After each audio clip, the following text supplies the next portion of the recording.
Política Hoy, programa digital en donde especialistas de ciencias sociales analizan y debaten con información y rigor los temas de la coyuntura política nacional.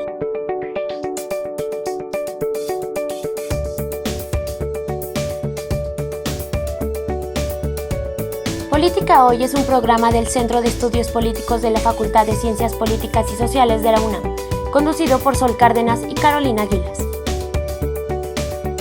Política Hoy, es momento de debatir y analizar la política.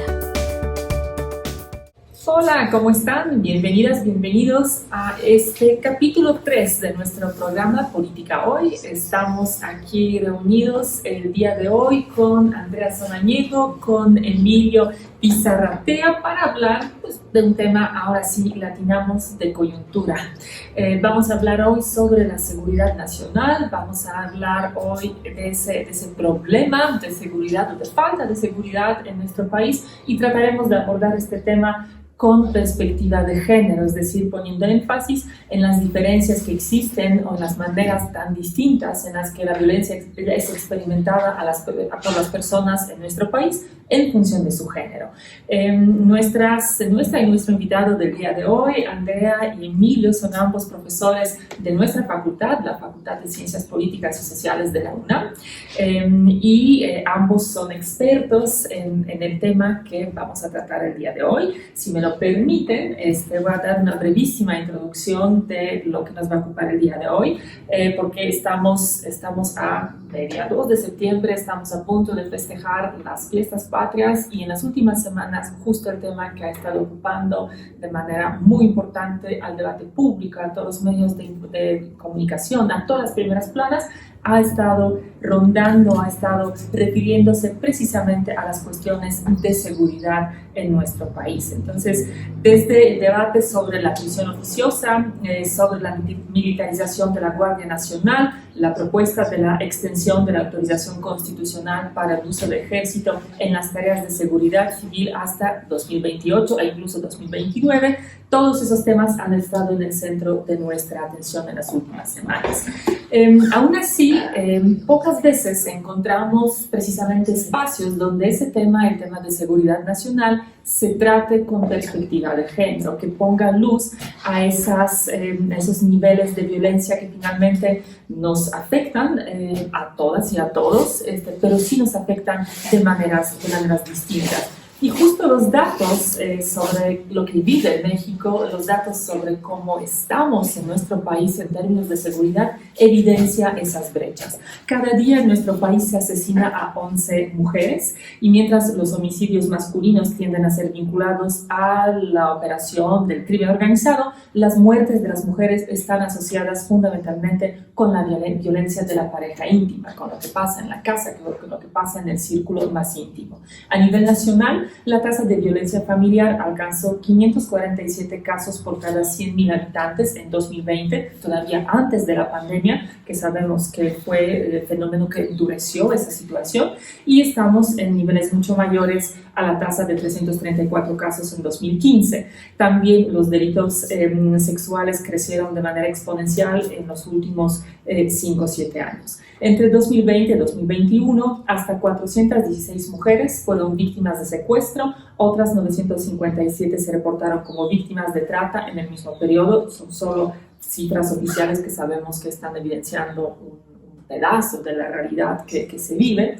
En 2021 también se rompió el máximo histórico de delitos de violación, acumulando más de 21.000 denuncias, casi 30% más que en el año anterior. El 70% de mujeres de 15 años o más en nuestro país señalan haber sufrido en algún momento de su vida algún tipo de violencia.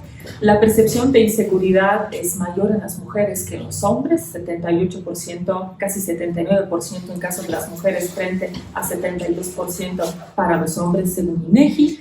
El 49% de las mujeres en prisión han sido procesadas por delitos ligados al narcotráfico y tienen penas desproporcionadas, es decir, penas más graves cuando su participación en estos delitos dentro de las organizaciones criminales sea menor, eso según los datos de la organización Así Legal. La Amnistía Internacional señala que de cada 100 mujeres presas, 72 afirmaron haber sufrido actos de violencia sexual al ser detenidas o en las horas siguientes, y 33 denunciaron haber sido violadas. Y finalmente, 86% del territorio nacional está bajo actualmente alerta por violencia feminicida y desaparición de mujeres y niñas. Entonces, ese panorama, esa ola de violencia desmedida que vivimos, a final de cuentas, no es igual para todas y a todos. Tiene tintes de género, afecta más a las mujeres, afecta más a las personas en situación de vulnerabilidad, menores de edad, personas indígenas, personas en condiciones de pobreza, por supuesto también a las personas migrantes. Y aún así, la impunidad que existe en nuestra sociedad también está muy patente, y en particular está patente justo en relación a la violencia que se ejerce en contra de las mujeres, expresada en una idea de que los hombres, los niños no son responsables o no tienen responsabilidad para la violencia contra las mujeres. Entonces, sobre estas desigualdades, sobre este fenómeno y panorama de violencia en nuestro país, vamos a hablar en esta edición de la política hoy.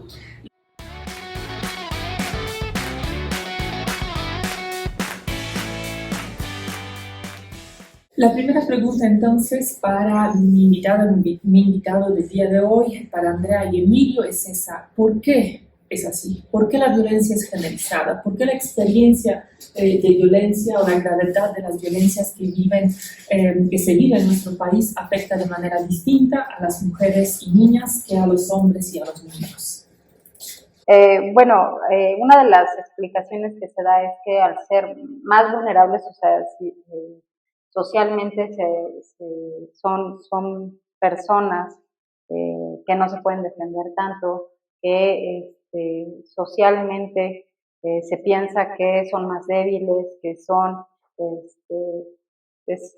dentro de la sociedad no tan importantes, cuando existen fenómenos de esta naturaleza. Cuando existe violencia, normalmente se ejerce violencia sobre un ser al que consideramos más débil, ¿no? Porque en una lógica de batalla o en una lógica de guerra, pues queremos nosotros ganar la contienda, no sé. Entonces, siempre es sobre las personas o los grupos a los que se les considera con menor capacidad de respuesta o que no van a poder defenderse de la misma manera que si se hiciera con un rival más fuerte o con un rival en igualdad de circunstancias, ¿no? Entonces, las mujeres, como comentas, institucionalmente, legalmente, a la hora de defenderse pareciera menos armas que un hombre o un niño para defenderse. Esa sería como mi primera aproximación. Sí, es correcto lo que dice la doctora Andrea, pero esa fórmula la podemos circunscribir específicamente a un ámbito de relaciones sociales entre hombre y mujer. Pero por encima de esa relación tenemos un problema: la autoridad. Los responsables de la normatividad al respecto no han sido suficientemente claros, precisos, y eso nos ha llevado a que el tema como problema no sea suficientemente ya no solo cuestionado, sino atendido. Y eso nos lleva a valorar las perspectivas no solo de género, sino de la sociedad en su conjunto. Y en esta relación, la autoridad responsable debiera de tomar en cuenta estos planteamientos. Lo que dice es cierto, en una lógica de afectos y desafectos, en una lógica de batallas, claro, se busca la oportunidad y al más débil, pero en los términos precisos, aunque eso resulta lamentable, el débil en este momento es toda la sociedad, y en estos términos hay que valorarlo. Sí, porque ojalá cuando asaltan a uno le preguntaran de qué partido eres, y obviamente en la revisión del género. Pero también hay que decirlo, esas inclinaciones tienen que ver con la fórmula de un discurso político se reproduce en la misma sociedad. Y si la autoridad y si la ley no nos da la oportunidad de señalar que puede tener consecuencias una acción de este tipo o de otro, entonces el caso es que vamos a tener al infinito acciones que se van a seguir reproduciendo. Sí, en ese sentido, por ejemplo, es de llamar la atención, ¿no? Los datos del INEGI que revelan que el 93% de los delitos no se, o sea, de la totalidad de los delitos, el 93% no se investigaron, ¿no? Eso al final pareciera un llamado o uno pensaría, bueno, si el 93% de los delitos que se cometieron no se investigaron, pues es casi un llamado a delinquir, ¿no? Porque la mayor parte de los delitos no se van a investigar y no se van a sancionar. Y en ese sentido, como dice el doctor Bizarratea, se reproducen las mismas prácticas. O sea, si uno sabe que robar no tiene consecuencias, que matar no tiene consecuencias, pues ¿por qué no lo voy a seguir haciendo? ¿O por qué alguien más que no había robado o no había matado no lo va a hacer? ¿No? Entonces, efectivamente, aquí hay una falla de la autoridad que no está atendiendo el problema en general y, pues sí, vulneramos en general a toda la sociedad, pero también hay ciertos delitos y hay ciertas acciones que sí van y atentan o violentan particularmente a las mujeres. Pienso el caso de violaciones, pienso el caso de violencia intrafamiliar, o sea, siempre es hacia miembros de la sociedad que socialmente hemos construido o pensamos más débiles, ¿no? Tiene que partir también de un elemento que nos resulta fundamental. Miren, si nuestras instituciones no sirven, el género, con todo respeto lo digo, pasa a un segundo término, porque en la perspectiva actual no es la consideración fundamental. Se habla de perspectivas de género, pero no lo tenemos en la perspectiva directa del tratamiento. El déficit institucional en esta materia nos ha generado muchos problemas. Las denuncias por violaciones, por asesinatos, por desapariciones, en particular de mujeres, terminan siendo minusvaluadas por la propia autoridad. Atender casos de estos en ministerios públicos o en prisiones, vamos a llamarle preventivas, claro que es una desventaja. E incluso la mujer que ha sido ofendida y atacada llega a ser objeto de mayor ofensa y de alguna manera, en términos estrictos, la victimización se incrementa por la propia autoridad. Yo quisiera detenerme en lo que señalaron ambos, en particular Emilio, sobre ese déficit institucional, déficit de las instituciones o la incapacidad, o no sé si sería exagerado decir falta de interés de compromiso por parte de las instituciones del Estado para combatir realmente la violencia. Es decir, nuestras instituciones están siendo permisivas, están permitiendo que la violencia en nuestra sociedad se perpetúe, lo hacen a propósito.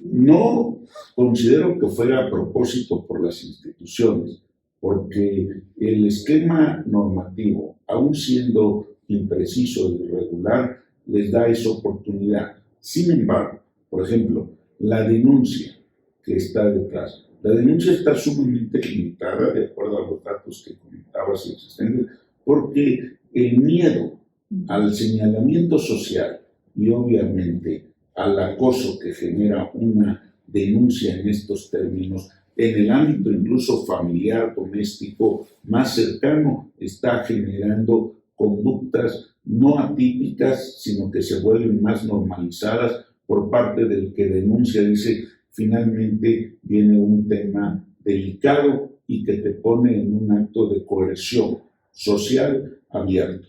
Es cierto, la denuncia, cuando procede y avanza, entra en el ámbito de incapacidad de la propia autoridad para desarrollar este tipo de denuncias y obviamente, en primer lugar, de entendimiento y de atención.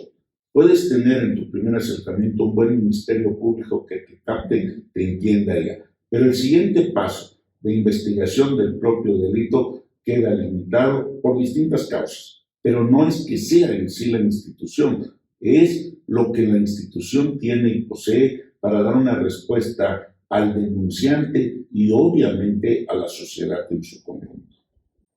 Sí, en ese sentido, habría que analizar, bien dice el doctor Bizarratea, muchas veces las víctimas no denuncian porque la mayor parte desgraciadamente, en términos de violaciones, se dan en el entorno familiar, ¿no? Son propios familiares los que perpetran este acto, entonces, por el estigma del qué dirán, muchas víctimas, mujeres, no dicen lo que está pasando. También socialmente, o sea, no lo digas, ¿qué van a decir de nosotros? Entonces, estas cifras que tú nos comentabas no necesariamente reflejan la realidad del hecho. Y aunado a lo que comentaba hace rato el doctor, si el Ministerio Público tiene el tacto, pero muchas veces ni siquiera tienen ese tacto para entender qué es lo que pasa, y entonces llega, las mamás familiares a decir, oye, mi hija ha desaparecido, oye, no la encuentro, y la revictimizan, seguro se fue con el novio, no te preocupes, o sea, al rato regresa, o sea, o cómo iba vestida, es que porque salió en la noche, o sea, en vez de atender el enfoque o tener una visión de qué es lo que está ocurriendo, pues ciertamente ese tipo de respuestas van a hacer que muchos no quieran acercarse a la autoridad porque primero los van a culpar y a ver si hay un proceso, si se sigue la investigación, ¿no? Pero es cierto, o sea, hay un número creciente de casos, la pandemia ha aumentado incluso el tipo de denuncias en esta materia y la autoridad hace lo que puede con los recursos que tiene, ¿no? O sea, y ante una situación incremental, pues sí, la autoridad ahorita no tiene la capacidad institucional, no quiere decir que no tenga la voluntad, pero no tiene ahorita la capacidad institucional para atender todos estos incrementos delictivos. Los incrementos delictivos se han dado de manera muy importante en la violencia contra las mujeres, ¿no? Lo que nos dicen los datos es que los feminicidios en los últimos años incrementaron más de 2 veces, a la par con otras formas de violencia como homicidios dolosos, agresiones físicas, sexuales, violencia familiar, etc. Pero esa es, digamos, la parte de datos sobre género. Pero si miramos en general las tendencias delictivas en nuestro país, todas fueron al alza, ¿no? Estamos viviendo un momento realmente muy complejo, tanto en esa violencia cotidiana, digamos, que nos toca cuando nos asaltan, nos roban en la calle, en el transporte público, el asalto al domicilio, ¿no? Los secuestros express, pero también estamos observando situaciones muy graves en lo que ocurre en el ámbito público vinculado al crimen organizado. Ya basta decir, anteayer Orizaba con una balacera que obligó a la gente a resguardarse en sus casas durante más de 1 hora con el absoluto miedo de siquiera asomarse para ver lo que está ocurriendo atrás, ¿no? Entonces, el Estado parece que no solo no tiene capacidad de atender a esas mujeres que vienen a denunciar, si es que llegan a denunciar, por todo lo que nos comentabas, Andrea, pero también yo creo que justo porque saben que aunque denuncien, es poco probable que algo pase, ¿no? Pero eso de que es poco probable que algo pase, ahí sí aplica a las mujeres y también aplica en gran parte en todo el resto de los delitos, porque los niveles de impunidad que existen en nuestro país están rondando los 90%, ¿no? Entonces, así como me lo están pintando, ¿qué vamos a hacer? O sea, es casi una abdicación del Estado frente a todo tipo de crimen, el organizado y el desorganizado, y el generalizado y el no generalizado. Sí, es un tema sin duda en términos de la violencia en todas sus facetas que alcanza todo el espectro social, todo el espectro político y todo el espectro administrativo en términos judiciales, policíacos y hasta militares. Sí, es muy complicado y nos lleva a veces a tener que establecer una casuística en los eventos. El extremo es cuando se le dice a la autoridad, ojalá y tu hijo o algún familiar tuyo no esté en estas circunstancias. ¿Qué significa? La impotencia ante una impunidad que se institucionaliza. Es cierto, es Veracruz, es Guerrero, es Michoacán. El tema es cuando lo tenemos que ubicar en las condiciones, vamos a llamarle específicas, que nos lleva a tener este problema. Cuando se institucionaliza que alguna partida militar comete una serie de delitos que atentan contra la persona, hombres y mujeres, más allá de su dignidad, más allá de la violencia que se ejerce contra el cuerpo de las mujeres, en ese momento aparentemente no tenemos una respuesta. Y se le ha hecho notar al presidente en Palacio Nacional. Las manifestaciones que hemos escuchado y visto tienen que ser mayores, lamentablemente, en alguien que queremos que escuche, que es la autoridad, de acuerdo a la estructura de nuestro sistema mexicano, que debiera de ser una escucha. No le están pidiendo que él se vaya a investigar, porque también sabemos de las incapacidades de todo tipo de autoridades. Pero lo que no podemos aceptar es que se desdeñe esa capacidad de escuchar y de tomar causa. Los casos que hemos visto recientemente, el de Devani en Nuevo León, los distintos casos en Morelos, en Jalisco, en Guanajuato, en Sonora y Sinaloa, en términos estrictos, las mujeres periodistas, las mujeres activistas, para llevarlo a ese extremo, no han encontrado ni siquiera la escucha suficiente de una autoridad. Pero también lo voy a decir así, y perdónenme que vaya más allá. La solidaridad de la autoridad representada por las mujeres tampoco ha encontrado en las mujeres que tienen autoridad y posición política de tomar una posición, no ha ido más allá. Es decir, en esos términos se queda uno atónito. Si existe un instituto de la mujer, si existía antes el DIF, hoy deteriorado, si tenemos comisiones de género, comisiones de mujeres en los congresos, bueno, perdónenme, pareciera ser que todos entramos en una especie de insomnio colectivo para permitir que esa impunidad avance. Y a veces también nos toca en nuestra propia universidad. Y hay que señalarlo, porque esa es la faceta. Tenemos que decirle a todas nuestras estudiantes, compañeras maestras, que hay una solidaridad. Y esa solidaridad tiene que ir más allá del acompañamiento, más allá de una manifestación. Tenemos que encontrar fórmulas que faciliten que la denuncia sea acompañada por una verdadera estructura jurídica que lleve hasta el final un caso. Es interesante esto que mencionas y la pregunta que tú nos hacías. Y habría que pensar qué es lo que estamos haciendo o no haciendo como Estado y como sociedad, o sea, como autoridad y como sociedad, porque se dan estos incrementos delictivos en un momento donde una gran parte de la población estaba en casa, ¿no? O sea, ¿cómo es que crecen delitos como robo, como homicidios, si se supone estábamos en cuarentena, ¿no?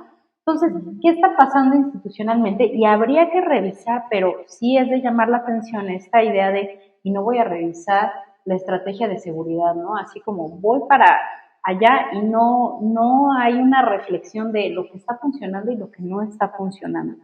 Tendríamos que replantearnos qué es lo que sí está funcionando, si es que está funcionando, qué es lo que no está funcionando en términos del Estado mexicano y modificarlo, porque efectivamente vamos en lógicas incrementales, por más que intenten decir otra cosa, lo cierto es que aumentan los delitos, aumentan delitos y los feminicidios, el dato que tú decías, ahora estamos hablando de 11 mujeres asesinadas diario por su condición de ser mujer.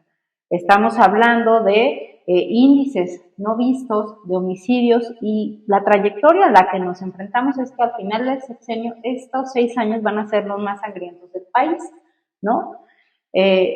Entonces, ¿qué es lo que se está proponiendo, o sea, institucionalmente para resolver estos problemas en específico de feminicidios, estos problemas específicos de violencia intrafamiliar o violencia sexual?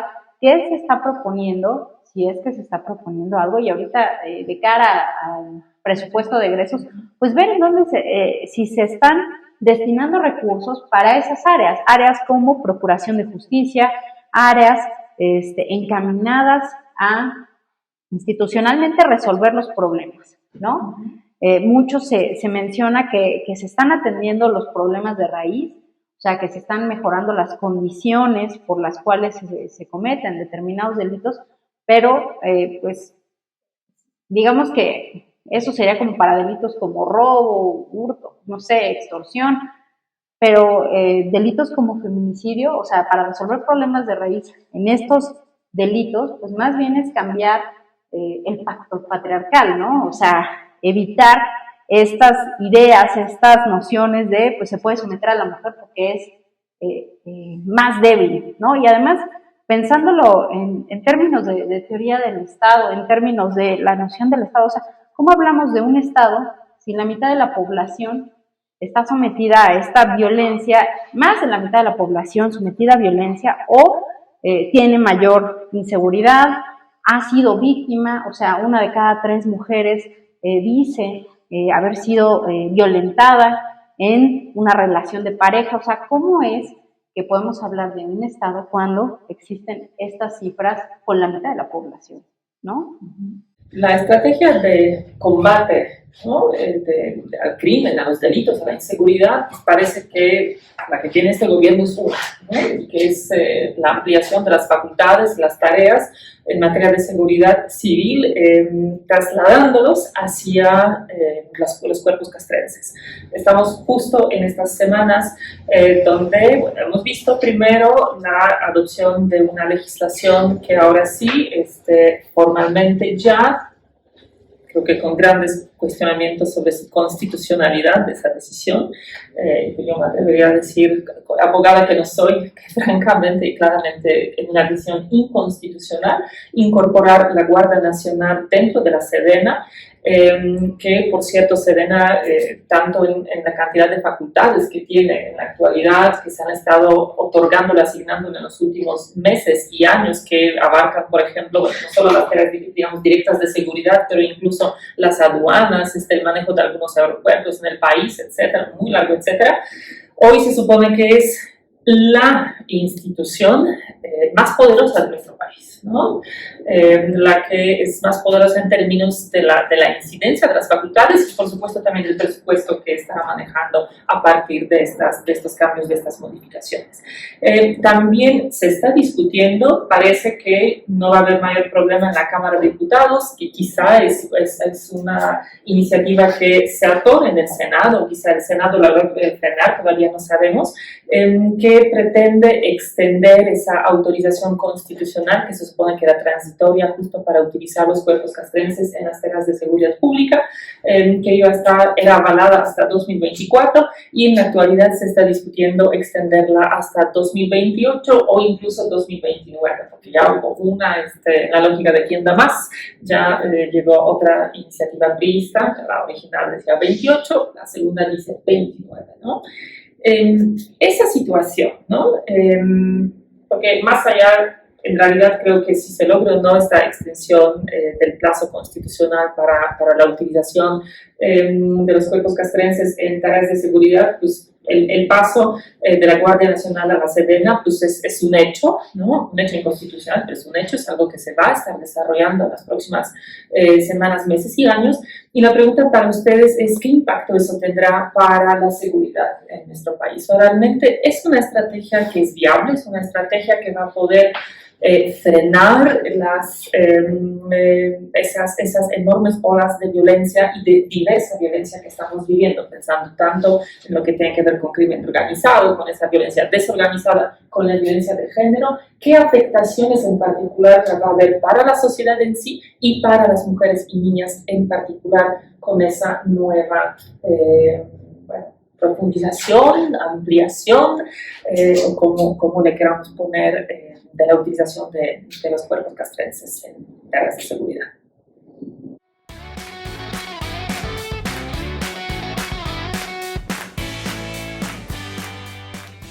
No es sencilla la respuesta. Digamos que llevan varias administraciones. Yo pensaría desde el sexenio de Carlos Salinas, seguramente desde antes, que se utilizan a las Fuerzas Armadas en tareas de seguridad, y esto creo que es una renuncia civil a atender un problema que era de ellos, ¿no? Problema en el sentido de delitos del orden civil, robos, robos a casa habitación, extorsiones. Entonces, que la autoridad recurra a las Fuerzas Armadas es la última ratio, es la última línea de defensa que existe del Estado mexicano para atender un problema que se ha desatendido durante muchos años.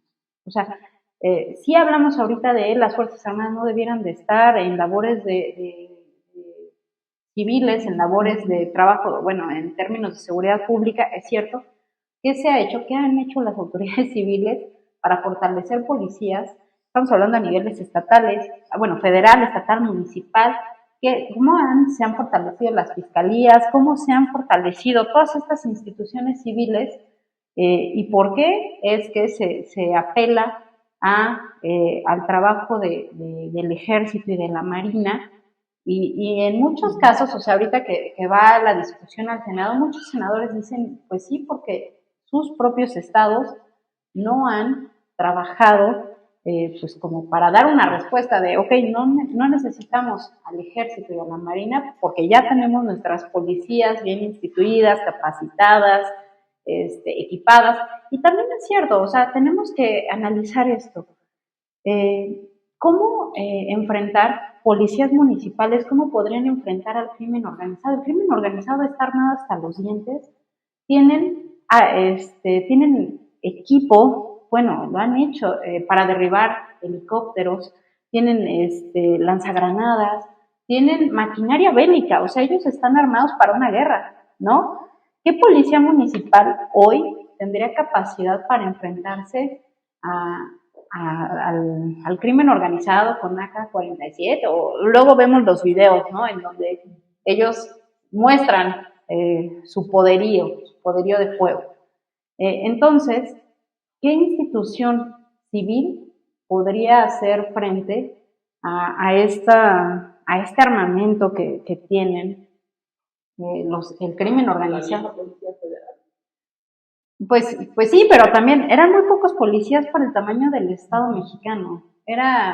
O sea, se vuelve insuficiente. No solamente es un problema a nivel federal, sino que requiere la coordinación interinstitucional con los estados y con los municipios. Y el asunto es que pues, ni los estados ni los municipios a veces quieren atender lo que les corresponde y entonces es más fácil delegar a las Fuerzas Armadas a voltear a ver institucionalmente qué han hecho o dejado de hacer. Sí, no, desde luego. Una de las dificultades que se dan va, y permítanme estas dos analogías que le voy a hacer, es el tema de las seguridades, es tratar de abordarlo con una operación a corazón abierto. O sea, no hay manera de hacerlo de formas distintas, porque el cuerpo político y social sigue, evoluciona, se mantiene o retrocede.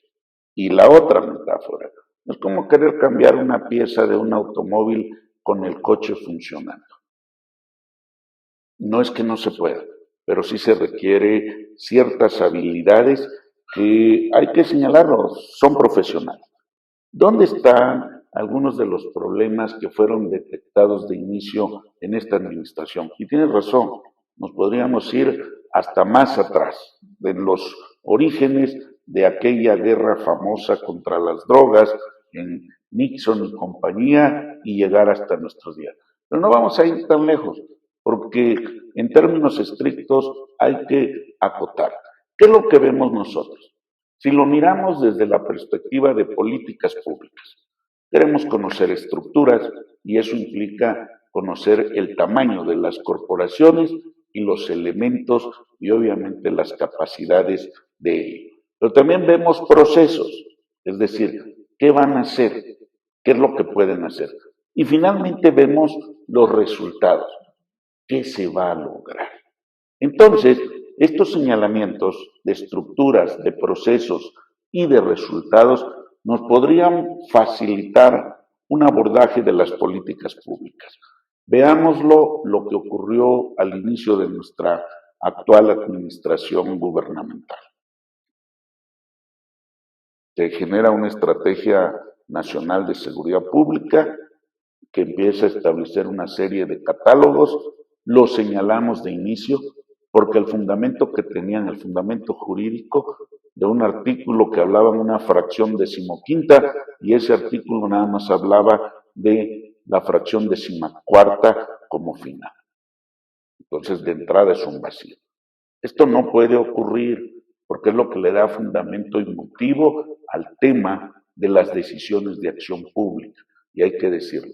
Ese es el problema actual en términos de la anticonstitucionalidad de la Guardia Nacional. Hay que decirlo, es violatorio del artículo 21 constitucional por donde se le quiera ver. Yo creo en el predominio de la política como un arte de negociación. Ahorita lo acabamos de ver. Si había la capacidad de cabildear y de llegar a acuerdo, ¿por qué no lo hicieron? Por una razón, y esta sí es una razón presidencial. Les entró miedo, temor. Si tenía una respuesta negativa en las cámaras, el presidente, claro que se caía su rating, porque no solo perdió la reforma eléctrica, había perdido las elecciones medianas, las intermedias y las otras consultas. ¿Qué significa esto? Que hubo una razón política por encima de establecer una estrategia de trabajo para lograr obtener una reforma constitucional. Ahorita, como están las cosas, da la impresión, no, ahora ya no, como lo dijo el PRI, que sean 8 años, ahora que lo digan Morena y otros partidos para que sean 9 o 10 años. Perdónenme, el tianguis me encanta porque es el lugar donde uno puede negociar en el toma y daca. Eso no lo puedo hacer en el súper o en otras instancias. No puedo llegarle a la cajera y decirle, oye, baje. ¿Eso qué significa? Estructuras, procesos. La estrategia, ¿en qué terminó? En una estrategia que modificó una inercia, si le queremos llamar en términos de políticas de seguridad. Termina en una frase tóxica. Abrazos sí, balazos no. No, perdónenme. Lo que está enfrente y nadie, y hay que decírselo al gobierno, a la autoridad, nadie está pidiendo baños de sangre, ¿eh? Nadie le está pidiendo que se maten unos a otros. No, lo que se está pidiendo es que se aplique la ley. Y la ley tiene responsabilidades. Y si no pueden las Fuerzas Armadas, que se retiren, pero que se generen otras opciones. La opción de la Guardia Nacional no es mala en sí misma, pero tampoco es buena en sí misma. Ahora la voy a mover de la Secretaría de Seguridad y la voy a trasladar a la Sedena y en automático van a lograr los resultados. De verdad, yo qué más quisiera que eso ocurriera, pero eso es ingenuo y eso es un señalamiento. No dudo de las capacidades militares, más o menos las conozco. No dudo del interés de los titulares de Marina y de Defensa y de la Guardia Nacional, pero en términos estrictos, los resultados están dejando mucho que desear. Con menos, la Policía Federal en el pasado obtuvo mejores resultados que 5 veces en este momento la Guardia Nacional. Y hay que decirse, porque eso no está bien. Ahora bien, ¿qué me asegura que funcione? Vamos a dar de baja a todos los policías federales porque ahora se van a incorporar a la defensa. Perdónenme, y esto lo hemos reiterado y lo vuelvo a reiterar para que no solamente la audiencia universitaria, sino otros más se den cuenta. Miren, en el pasado reciente, 200 GAFES, es decir, 200 miembros del ejército mexicano, se trasladaron al lado oscuro de la violencia. Nos metieron un problema, crearon los Zetas, y los Zetas establecieron una zona de terror en el territorio nacional. Perdónenme, van a salir, ¿cuántos? 23,000 elementos de la Policía Federal, y no digo que todos sean delincuentes potenciales, no, le voy a dar el dato. La mitad, 10,000 para ir a... Le voy a dar otro dato. Lo bajo, la mitad, 5,000. Perdónenme. Lo bajo, 2,500. Lo bajo, 1,200. Perdónenme. Y aquí sí, en asociación analógica, es personal capacitado, preparado, que conoce con mayor experiencia y además entiende todos los procesos de flujo de efectivo, de drogas y de trata de personas. ¿A dónde nos va a llevar? Ojalá y alguien se haga responsable de ello, Y viene el otro problema para la Guardia Nacional en Defensa. Los marinos que están ahí se van a querer trasladar a su lugar de origen. No lo sé, es una incógnita, pero es un dato que está considerado en el propio acuerdo de iniciativa. 18,000 marinos se van a regresar a las filas de la Secretaría de Marina. ¿Qué va a ocurrir? ¿De dónde van a sacar 40,000 elementos más si el proceso de reclutamiento tiene dificultades visibles? Estos son elementos muy concretos, en particular para la Guardia. Pero ¿qué es lo que está detrás? Nuestra visión de la estrategia. Nadie va a poner ni nos vamos a confrontar. Cuidado con los dilemas que se nos van a presentar por la misma autoridad, desde el más alto nivel, del presidente hasta el Ministerio Público, que ahora porque están en la Guardia Nacional, en términos de Sedena, en automático se vistieron de verde olivo y está. No, hay todo un proceso de formación, de profesionalización, de actuación. Las guardias militares tienen una formación de 30 a 40 años. Pero los nuevos policías, estos policías cercanos, los estamos obteniendo de 3 o 4 meses y meterlos al activo, lo que les llamamos la necesidad de una policía de proximidad vinculada en términos estrictos a la sociedad. Son muchos problemas que de alguna manera están detrás, pero hay que decirlo. Haber cancelado los objetivos que eran, y hay que decirlo tal cual, los objetivos fundamentales que eran los capos de los cárteles y entrar en una faceta dio como origen un mal momento, una confusión. Las guardias o los propios militares no saben si perseguir o no los objetivos, y si los persiguen y los detienen, luego les piden y les ordenan que los liberen. No, pues espérenme, porque ya dieron la cara.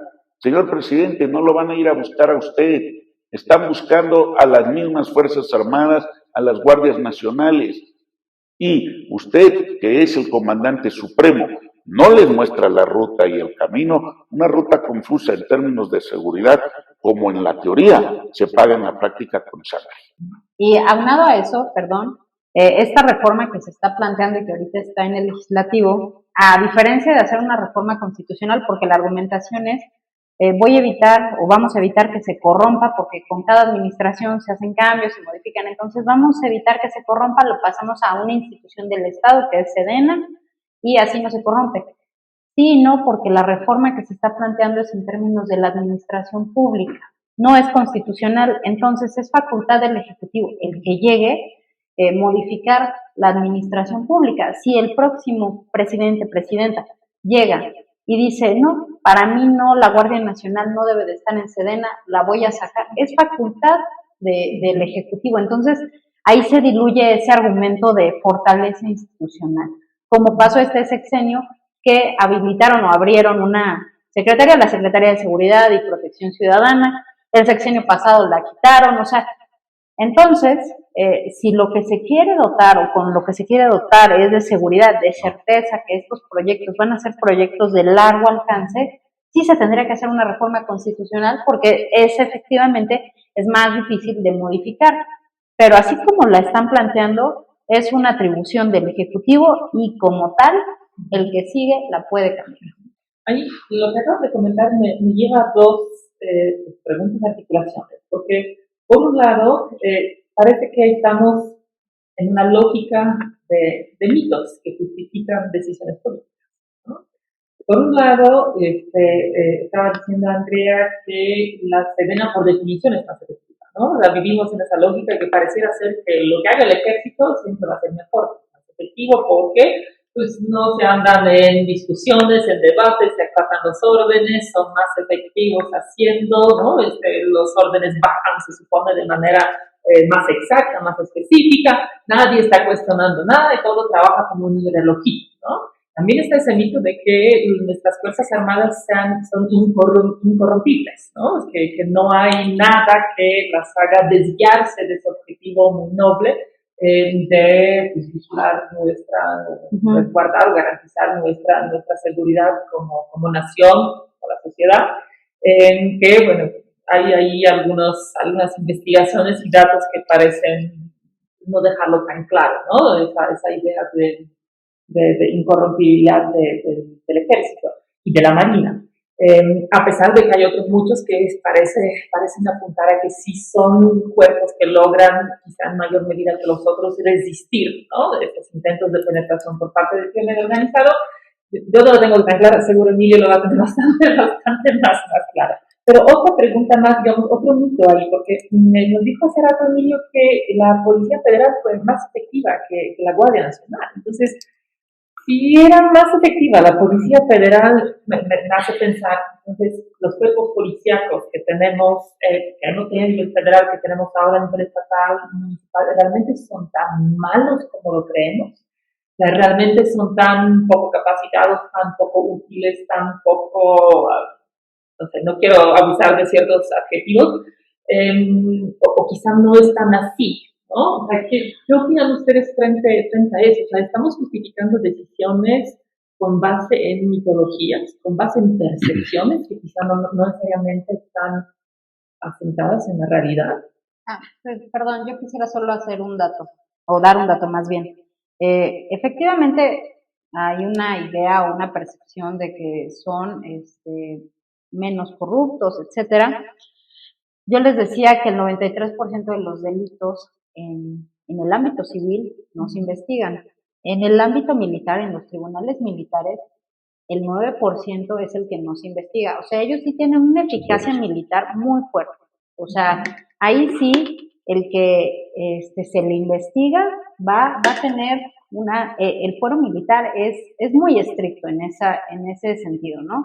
Creo que en parte va por ahí la cuestión de ciertamente la confianza de, pues es que ellos, si violentan la ley, si violentan su normatividad, porque si violentan la civil, no ahí sí, es como una de las críticas, porque ellos dicen, nosotros tenemos que regirnos bajo dos códigos, el civil y el militar. Entonces, bueno, si violentan la civil, pues será en tribunales civiles, pero la ley militar también es muy clara y la efectividad de la ley militar sí ronda por el 90%, mientras que nosotros hablamos de una efectividad que es del 9%, ¿no? Entonces, nada más hacer ese dato. Yo creo que en parte va por ahí la confianza institucional. Yo no estoy diciendo que nada más por tener el uniforme ya son incorrompibles ni nada, pero ahí sí la justicia tiende a ser más efectiva, parece. Ahora. Sí, hay datos que en efecto nos llevan a este tipo de afirmaciones en términos de ciertos códigos y en términos estrictos, hay que decirlo. Son las dos únicas dependencias que han atendido, cuando menos en la forma, la capacitación en términos de derechos humanos y en perspectiva de género, completos, todos. Si los resultados no se han logrado en el estricto sentido, que los hay y que hay problemas, no, bueno, ese es otro tema, pero vamos a decir, hay cobertura, no la hay en otras, por ejemplo en la SEP no la hay, donde debiera de ser una ruta que todos desearíamos. Entonces, pero ¿a dónde voy? Miren, el contexto en el que se da, sí, y todos estamos de acuerdo, y sí queremos que no haya problemas de corrupción. Esa bandera nadie la va a negar. El chiste es, otra vez, el modito. ¿Cómo preparas el café o el atole y lo mueves? Si me dices un día que ya no hay corrupción y al otro día aparecen videos de familiares, de miembros del propio gobierno, perdónenme, no hay manera de que el concepto y el discurso anticorrupción permee y se desarrolle. Sin embargo, voy a ir con cierta precisión a esto que mencionas. Es cierto, el presidente aprendió algo que no sabía. Las Fuerzas Armadas son distintas. El presidente pasó de un discurso del odio que traía antes de tomar posesión a un discurso amoroso que en este momento nos muestra ya sus características y que podemos llegar a extremos que no nos hubiéramos imaginado jamás. ¿A dónde me lleva esto? El presidente acaba de negar en la práctica la capacidad de los civiles para atender tareas correspondientes a él. Desde las tareas que tienen que ver con la SCT hasta las tareas que tienen que ver con el desarrollo fundamental de ciertos programas, con todos los riesgos. Pero viene la pregunta, vamos a suponer aceptando sin conceder, que son incorruptibles. Bueno, y entonces, ¿de quién fue la idea de ponerles el rango de seguridad nacional a las obras para no dar la rendición de cuentas y la transparencia que se quiere? ¿De los militares o del presidente? Porque esto es fundamental para la sociedad. No dudo ni cuestiono a nadie, ¿eh? Lo único que sí me queda es la duda como un modesto académico de ciencias políticas para poder plantear qué es lo que está ocurriendo. Como un modesto ciudadano, porque si me pones el rubro de seguridad nacional, que todavía nos deben la explicación de por qué el Tren Maya es un asunto de seguridad nacional, o por qué el AIFA es de seguridad nacional, o por qué el agua de Nuevo León es de seguridad nacional. Sí, pueden ser instalaciones estratégicas. Sí, es un salto mortal de tigre en el aire para caer parado. Yo pago por ver. ¿Quién va a ser el académico que lo justifique? Porque eso no lo van a poder hacer, estoy dudando de ello, en términos estrictos, las autoridades vinculadas al tema. Sí, más que nada porque la Ley de Seguridad Nacional no permite en ese artículo 5, ¿no? ¿Cuáles son las razones para hablar de seguridad nacional? Todavía el AIFA como instalación estratégica es un aeropuerto, etcétera, pero el Tren Maya sí ya está más difícil. Sí, ¿por qué el Tren Maya sí y el Chepe no? ¿No? O sea, al final trenes turísticos. Hay otras ocurrencias, pero no estamos para ello. Pero lo que sí les quiero enfatizar esto, miren, todavía somos un Estado de derecho, todavía tenemos que aceptar el imperio de la ley, todavía creemos que hay un acto de fe de cumplir y hacer cumplir la Constitución y las leyes que emanan de ella. Si no tenemos eso claro, y si la autoridad no lo demuestra en la teoría y en los hechos, va a ser muy difícil que eso permee en la sociedad. Y lo único que vamos a tener es el incremento en este tipo de delitos. Había un dato que mencionabas, mi querida doctora Andrea Mónica, en estos términos. Sí, ¿por qué ocurrió que hubiese un incremento de delitos cuando estuvimos vamos a llamarle, en cierto hibernación, para decirlo de una manera así menos complicada? Miren, una de las hipótesis es que en el fondo, como sociedad y como individuos, tenemos dificultades para convivir, ¿sí?, con nuestras propias gentes. Ojo, y estoy hablando en general. No quiero citar ninguna encuesta ni del INEGI ni nada porque me genera ruido, y un ruido que me da más pavor y lo expreso así. Pero hay un detalle, sí, si teníamos eso y todos estábamos relativamente en casa, ¿qué ocurrió? La primera afirmación, miren, la delincuencia no para. Trabaja 25 horas al día los 366 días del año. Ese es un punto que no hay que perder de vista. Segundo, somos muy descuidados. Los que estaban en sus casas, ¿sí?, abrimos nuestras redes sociales y entonces los delitos no es que disminuyeron, crecieron, y entró el tema de los ciber. Es decir, el uso, los robos, los fraudes en tarjetas, en bien y todo, y continúa. Y si a eso le agregas terrorismo fiscal del SAT o de cualquier otra institución que te está señalando y mande esto, hay una confusión de inestabilidad social que tarde que temprano deviene en inestabilidad política o gubernamental. No quiero que lleguemos a eso, pero el tema es real y en muchos casos la mitología que traemos se escuda en un discurso perverso en donde para justificar lo que estamos haciendo nosotros empezamos a gritar al ladrón, para evitar la responsabilidad que te compete como autoridad y gobierno y obviamente como sociedad y no poder actuar en los ámbitos. A todos nos cuesta, el temor, el miedo y hasta el terror, como ha ocurrido con los recientes actos en algunos estados. Bueno, Ya nos cuesta trabajo. No digan eso, no pasa nada. No son actos de terrorismo, perdón. Hasta donde vamos, ya cumplieron todos los requisitos para hacer actos terroristas que tenemos que atender. No para hacer apología de la violencia, no para demandar que se maten entre ellos. Insisto mucho en ello, porque ese es un tema donde pareciera ser los duros, los técnicos y los... No, lo que queremos todos es estabilidad, queremos tranquilidad, queremos avanzar, pero esa es parte de la responsabilidad de quien esté al frente en cualquier dependencia pública. Si no lo hacen, de verdad, ya llegó el tiempo, se van, sean los gobiernos federal, estatal o municipal, porque entonces le estamos dando paso a la impunidad institucionalizada.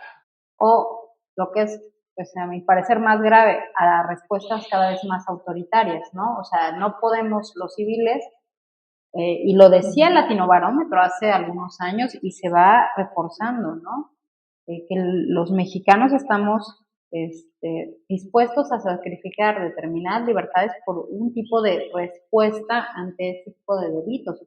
Entonces, si nos acercamos a una lógica de pues, si los civiles no pueden, que los militares lo hagan.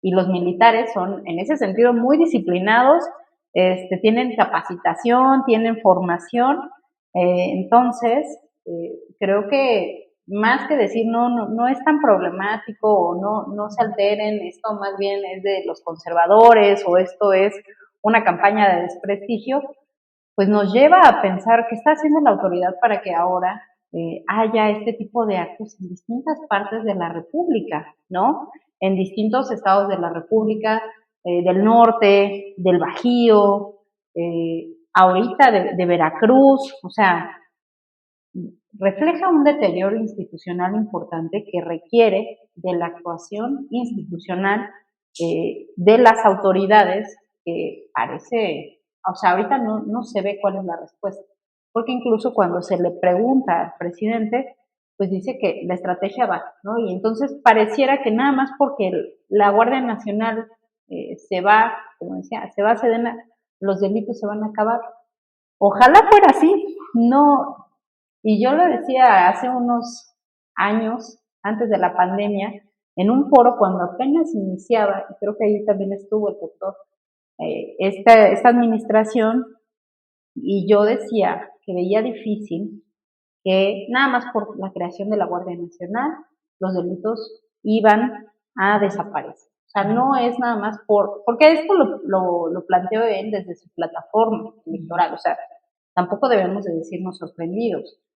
Entonces yo lo que mencionaba es, no solamente con la creación de esta institución, porque pues, antes fue la gendarmería, antes fue otra, o sea, no por crear instituciones policíacas, civiles, militares, ya con eso se contiene este tipo de problemas, ¿no? Y pues sí.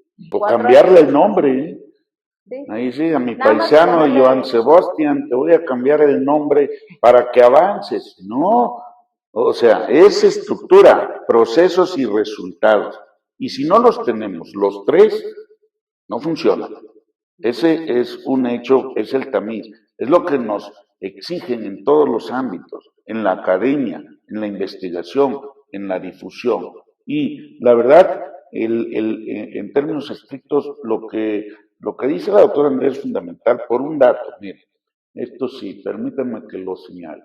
Sí, hay una ventaja entre los militares frente a los civiles. Su grado de formación, su grado de especialización y algo que difícilmente tenemos en el ámbito civil, la doctrina. La doctrina es clave para infundir valores y la práctica.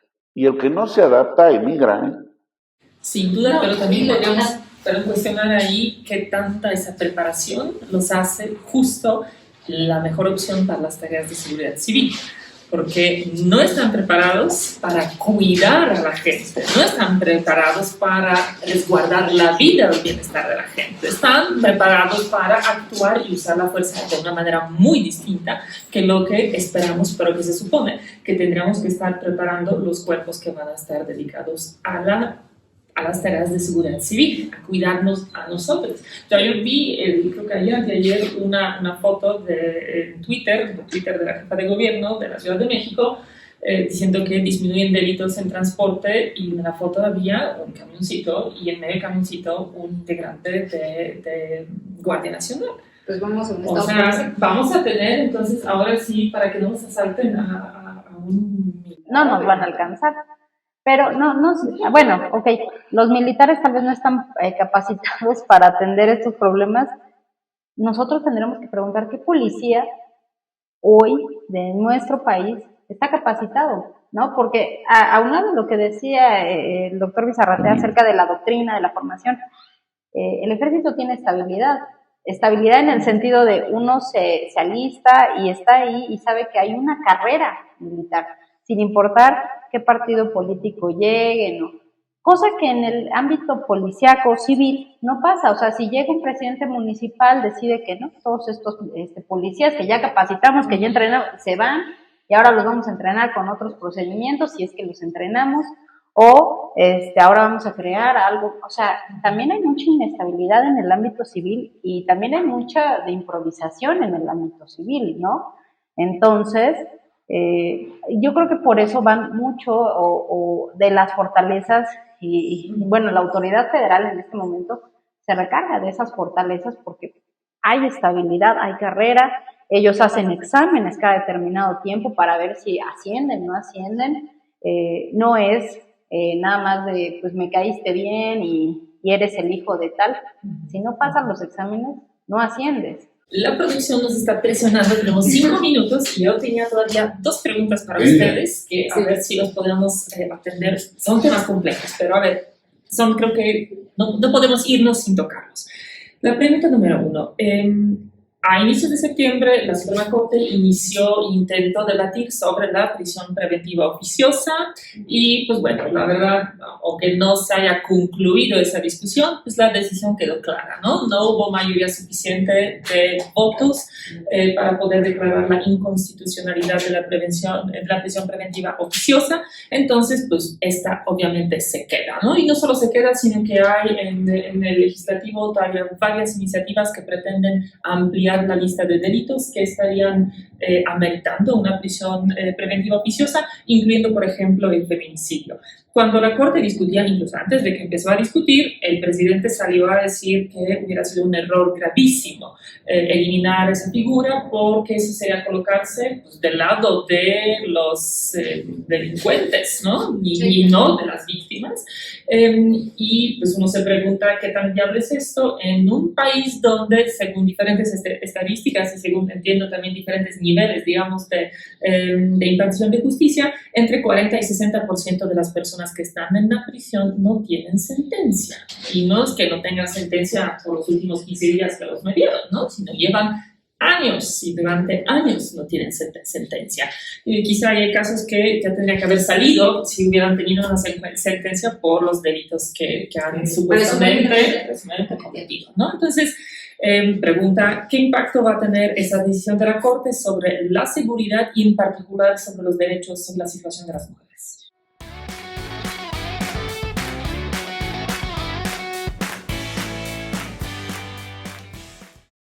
Bueno, rápidamente, esto deriva del nuevo sistema que ya no es tan nuevo sistema de justicia penal, que es de carácter oral, adversarial, y que lleva a que no necesariamente las personas para cumplir su pena tengan que pasar por la cárcel. Sin embargo, en la visión que tenemos nosotros, vivimos durante siglos con un sistema inquisitorial que asumimos que alguien está pagando la pena porque está en prisión.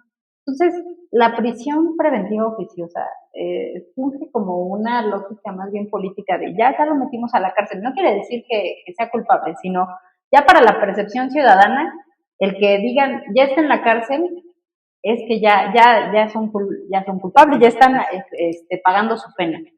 Me parece esto grave porque el catálogo de delitos que merecen prisión preventiva oficiosa ha aumentado, ¿no?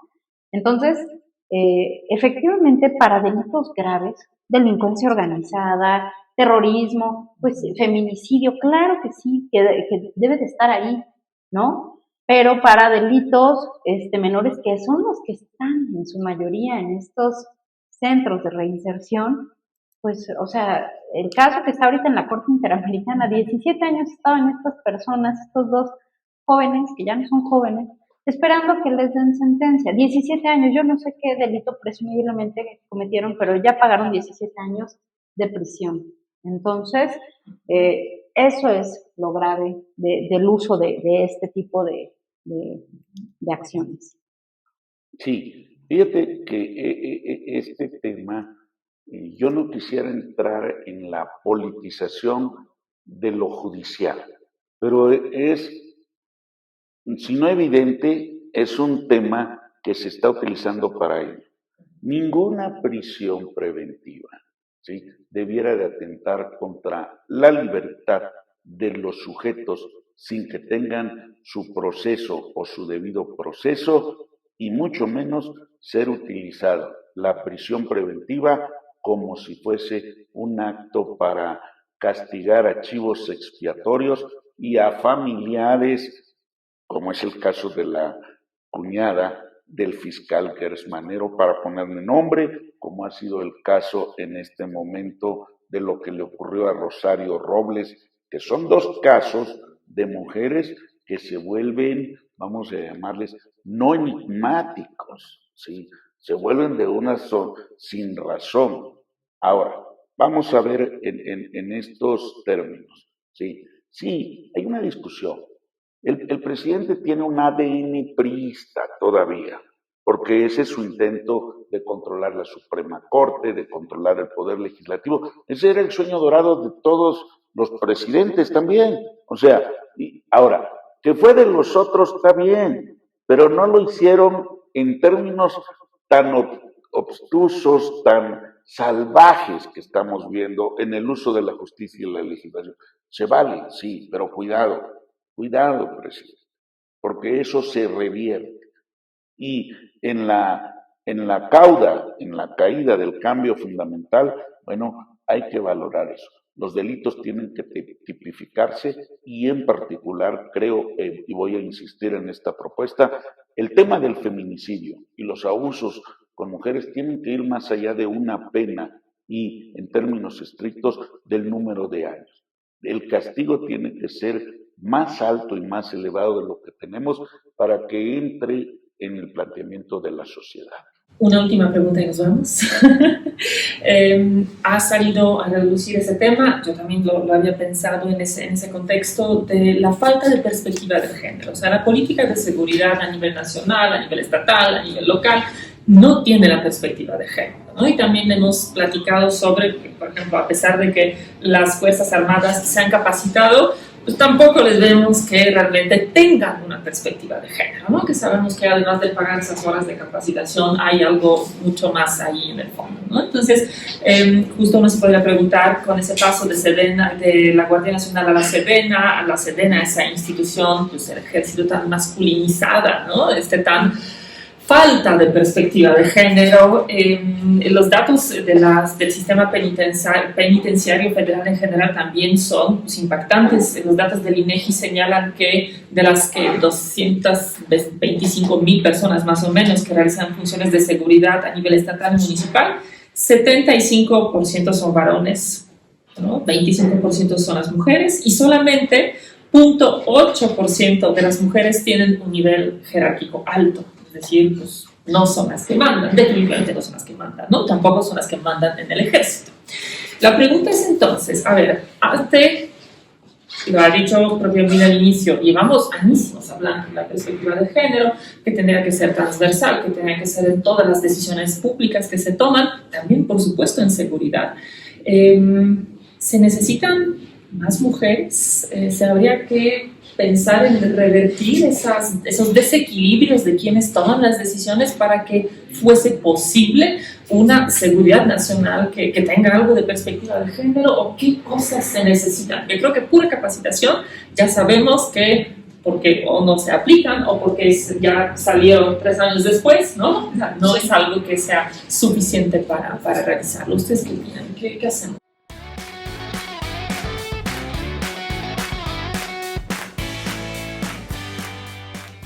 Hay dos cosas. En términos del ejército, y supongo también de la Marina, los procesos son, como son instituciones del Estado, se establecen a largo alcance, ¿no? Entonces, que ahorita, por ejemplo, no haya mujeres en mandos superiores, o sea, ya hay generales, ya son pocas, es porque en la carrera militar, pues, apenas van ascendiendo, o sea, empiezan desde cadetes ahorita ya a los 18 años, y es un proceso poco a poco. Ya ingresan, ya no solamente están en el área de enfermería, ya pueden ingresar a las armas, a los servicios, etcétera, pero va en un proceso. Evidentemente nosotros ahorita no lo observamos porque pues apenas están avanzando en su carrera, en la carrera militar. Quiere decir que tal vez en unos años vamos a verlas ya tomando la decisión. Yo creo no sería lo más adecuado que desde el mando civil se colocaran a mujeres en puestos de militares, de generales. O sea, el presidente podría hacerlo. Tenemos el caso del Negro Durazo, que lo designa general de división, pero es algo que no es adecuado porque como la propia institución pone sus reglas y pone sus exámenes para ir ascendiendo, o sea, uno sabe que ahí el general que llega, sin importar la historia y todo, se ganó ese lugar haciendo cursos, exámenes, etcétera. Entonces, en unos años... Pero las reglas equilibradas no están privilegiando el ascenso de los varones. No, se establecen exámenes generales, se va a un instituto, o sea, no es como, o sea, van, hacen los exámenes y es así de quien tenga estos aciertos, y es anónimo casi, podríamos decir, uno hace los exámenes, según me han contado, ¿no? En computadoras hacen los exámenes y se asciende. Eso los ha metido en temas institucionales y ya llegaron más mujeres y resulta que aquí no teníamos baños de mujeres, pero han tenido que avanzar. En unos años vamos a ver más mujeres, lo que tendríamos que pedir y decir es pues, que sean más, ¿no? O sea, porque que sean 1, 2 no va a ser suficiente porque, ya lo decía yo, es la mitad de la población. Somos la mitad de la población, pero ellos en sus procesos institucionales van más rápido. Y lo que quería comentar en otro sentido, lo que tú hablabas acerca de el tema de que en la administración pública no hay perspectiva de género. O sea, eso sí, federal, estatal, municipal, no hay perspectiva de género. Cuando se dice o se habla acerca del incremento de las llamadas de violencia en casa, dicen, no, esas llamadas son falsas. O que quieren quitar el tipo penal de feminicidio porque es muy fácil, muy difícil de probar. Entonces, o sea, vemos en distintos momentos, en distintas instituciones, que esa perspectiva no existe, y no solo en el ámbito de la seguridad. Cuando Ursúa, el primer secretario de Hacienda, se hace toda la reingeniería y dice, vamos a quitar los recursos a las guarderías de tiempo completo, la respuesta que él da es pues que los niños los cuiden las abuelitas, reforzando estereotipos de género. O sea, que no es una cosa nada más en el ámbito de seguridad. Sí uno se da cuenta que no hay perspectiva de género porque en todas las instituciones del Estado y del orden federal están con respuestas de este tipo, ¿no? Fíjate que el elaborar una respuesta adecuada nos lleva a repensar la historia de México. Pero aquí va un dato. A ver, es un tema también del mercado, de la demanda y la oferta. ¿Cuántas mujeres se presentan a los cuarteles militares? Bueno, pues la pregunta será ¿por qué no se presentan? Bueno, o sea, quizás saben dónde se estarían metiendo y dicen, híjole, mejor la otra contraparte. A ver, claro que hay misoginia en los ámbitos castrenses. Eso es una tradición entre ellos mismos. Es parte del lenguaje. Machitos, porque si no son machitos, se van, para ponerlo. Y claro que también hay entes altamente caballerosos y defensores, ¿eh? Ese es un tema. Pero aquí me hace ruido esta idea en el estricto sentido. Miren, nada más vamos a dejar para la tentación. A ver, supongan que se fusionan Marina y Defensa y nombran a Rosa Isela secretaria de la Defensa. Supongan que es una parte de la rumorología. ¿Eso va a cambiar y va a haber más mujeres de mando? ¿Eso va a generar un cambio? ¿Va a haber la suficiente capacidad en términos de tradiciones para impulsar una carrera que se requiere? ¿Acaso hombres y mujeres no tenemos pasiones y humores que nos podrían llevar a una situación, no lo sé, adversa? Yo quisiera ver, pago por ver, pero el costo que podría tener también hay que medirlo. No podemos ser tan irresponsables en algunos sentidos. Sin embargo, la apertura está. Veamos nuestras casas. En mi casa, cuando yo hago una votación, pierdo siempre. Es una mujer, 2 hijas, y no hay manera. Entonces, tengo que encontrar el soft power, un poder suave para llevarlos a un lugar donde estemos de acuerdo. Siempre pierdo. ¿A dónde vamos de vacaciones? Cuando vamos en equipo. Hoy día ya, como todos los vejestorios en las sociedades, ya no se piensa nada. Nosotros vamos por nuestro lado de cada quien. Podemos entrar en una situación de riesgo. O sea, sí me encanta la idea de género, me agrada, pero no cambia en el ámbito de las tomas de decisiones, cuando menos en los ámbitos militares, ese proceso. ¿Por qué? Porque lo que entra en juego es una decisión. ¿Qué dice la ley y la normatividad? Y se aplica. Estoy de acuerdo con eso. Sí queremos más. Sí, yo estoy de acuerdo. Que cambie el rector, que vengan mujeres, que cambien las estructuras en todas las facultades, que sean mujeres. Nada más una cosa es que se respete la ley. Porque cuando hemos tenido ejemplos también, no han sido suficientemente específicos. Queríamos la secretaria de Gobernación, que rompa. Llegó una secretaria de Gobernación. Digan ustedes el cambio en términos reales para las mujeres en la Secretaría de Gobernación. Y lo digo con mucho respeto y cuidado. Mi conocimiento de causa no me lleva a decir en el estricto sentido que se mejoró. La llevamos al Senado. Quiero ver las decisiones. Esa intervención en los demás poderes del presidente, no me atrevo a decir que sea una misoginia, pero el presidente a mí no me ha dado muestras de defender a las mujeres. Si él no lo hace, nadie en su gobierno lo va a hacer. Esa es parte de la tradición. Y tenemos ejemplos de otro lado, el caso francés, ¿sí? El matrimonio que se genera allá, el hecho de que sea mayor la esposa que él, es un mensaje abierto, pero además es una serie de posiciones políticas para las mujeres muy fuertes. Entonces, no es que así somos los mexicanos, no, así no somos. Así nos han hecho y a veces nos quieren vender la idea de que no podemos cambiar. Sí se puede, nada más que hay que cambiar con cierto conocimiento de causa, porque si no nos podemos meter en aprietos mayores. Yo diría que hay mucho acervo internacional de investigaciones que, por ejemplo, sí apuntan a que la inclusión de las mujeres en la toma de decisiones en conflictos en términos de seguridad sí mejora la seguridad.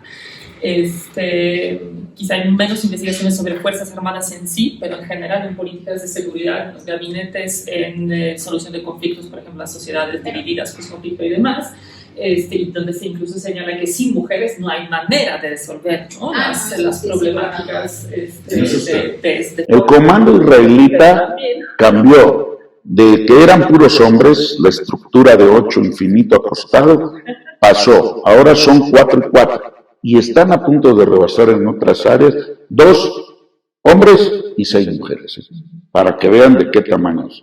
Sí, vienen los cambios y también, por supuesto, es otro debate. Bien dice el doctor, o sea, no porque haya mujeres quiere decir que va a cambiar la lógica estructural. Ahí está nuestra secretaria de Seguridad y la violencia crece. O sea, habría que ver si solo si sí tiene capacidad de acción y de negociación o si realmente no tiene esa capacidad. Sí, por supuesto, una mujer así como una, ¿cómo va a decir? Una golondrina. Una golondrina volando, una mujer no va a ser suficiente. Pero un botón demuestra ayuda, ¿eh?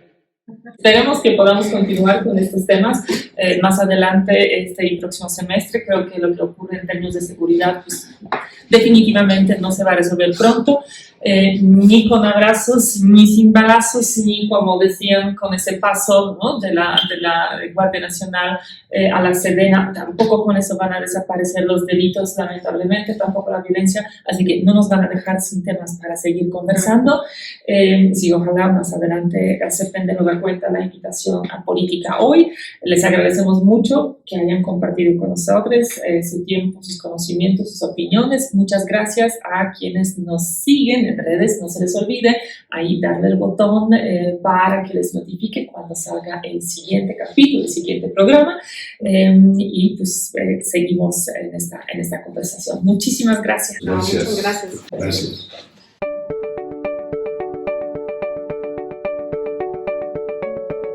Política Hoy, programa digital en donde especialistas de ciencias sociales analizan y debaten con información y rigor los temas de la coyuntura política nacional.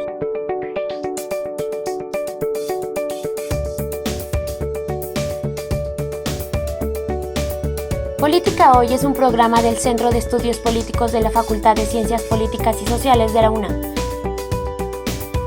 Política Hoy, es momento de debatir y analizar la política.